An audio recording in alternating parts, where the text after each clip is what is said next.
munaasabaddan ay xiriirka kula kala wareegayeen gudoomiyihii hore hay'adda wadaniga hay'adeenka iyo gudoomiyaha cusub ee loo doortay inuu hogaamiyo labada sano ee soo socda ayaa waxa ka soo qayb galay agaasimaha guud ee wasaaradda diinta iyo awqaafta gudoomiyaha gobolka saaxil gudoomiyaha xisbiga mucaaridka ah ee u cida gobolka saaxil xildhibaano kamid ah golaha deegaanka degmada berbera qaybaha kala duwan ee bulshada gobolka saaxil agaasimaha hay'adda wadaniga hay'adeenka Cabdicasiis Saxiid Saalax ayaa ka waramay hay'addan hay'adeenka iyo muddadii ay jirtay marxaladii kala duwan ee soo martay wax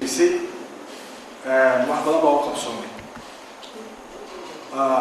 anigoo ka mas'uula waaxda fulinta ama hawl socodsiinta hawlaha dhayliga ah ee maalinlaha ah ee xafiiska waxaan qirayaa in strategic directionkii organizationka looga baahnaa iyo higsigiisii inay ku hageen intii ay ka ahaayeen xafiiska mas-uulka programkeedu maanta wuxuu marayaa heer uu manage gareeyo lacag ku dhow 1 milyan sanadkii dhawaa ayna dhaafay 2015 gudoomiyihii hore hay'adda wadaniga hay'adeenka Cali Jaamac Raale ayaa ka waramay muddadii uu xilka hayay waxyaabihii uu qabsoomay waxaan wareejinayaa hay'adeenka oo leh hanti burburtaa iyo hanti socotaba labadaba waxaan wareejinayaa hay'adeenka oo leh shaqaale ka badan sadomeeyo oo dhalinyaro badan waxaan wareejinayaa hay'adeenka oo leh sumcad iyo karaamo dhammaan waddanka Soomaaliland iyo gobolka Saaxil waxaan kula dardaaranayaa walaalkay Maxamed Xasan dulqaad xilku wuxuu leeyahay xaq badan xilku wuxuu leeyahay xagasho badan xilku wuxuu leeyahay waxaana geyn inuu yiraahdo waxaan kula dardaaranayaa dulqaad waxaan kula dardaaranayaa sabir gudoomiyaha cusub isaguna loo doortay hay'adaasi Maxamed Xasan Maxamed ayaa isaguna dhankiisa ballan qaaday inuu si cadaalad ah ugu qarsoori doono xubnaha hay'adaasi iyo waliba bulshada kala duwan ee la shaqeysa hay'adaasi waxaan u faraxsanahay inaan kula wareego halkan anoo ah gudoomiyihiisa ee ururka Soomaaliya iyo fakada waxa soo maray gudoomiyaha kala duwan munaadida ayaa sheegaysa macnaha in xilka uu noqdo booliisiin macnaha in aan qofku ku dhigay xilka marka waqtigiisa la aqoon oo wareejiyo dhammaan ay fanko oo macnaha kalsooni ku jiray si heer uu soo gaari lahaayeen dhammaan waxaan qayra shaqaale ay fanko oo aan la'aanto ifanka halkaas soo gaaray insha Allah gudoomiyaha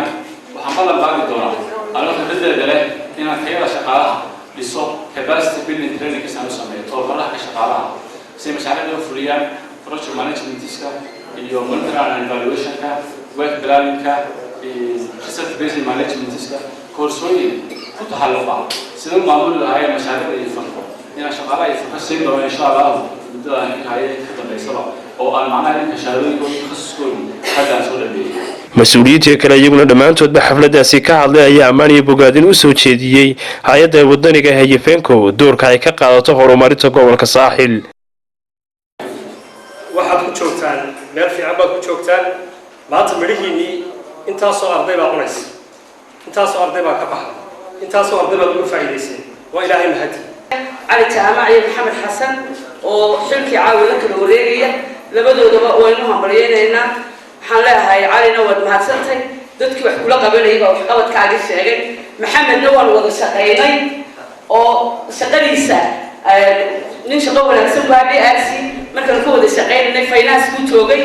Soomaaliya iyo Somaliland muu ka soo shaqeynay Masqabiya iyo fonko waxa uu tahay anigu waxa la helay wax fudud u tahay inta ku jirta dhowr iyo 20 carruur ilmo iyo fankiin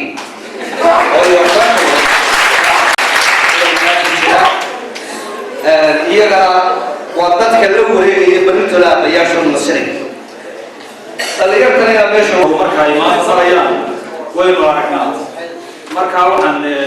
leeyahay hay'adda Yufenko dhalinyaradu ha ku daydaan haba shaqeeyaan wax badan oo ay qabteen balse ay yihiin gacmaha iyaga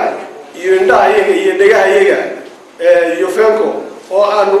maxaan ku rahay ay noo fududeeyaan dhammaan hawlaha aanu qabanayno intooda badan waxa loo leeyahay midhaha leeyahay marka hore mas'uuliyadda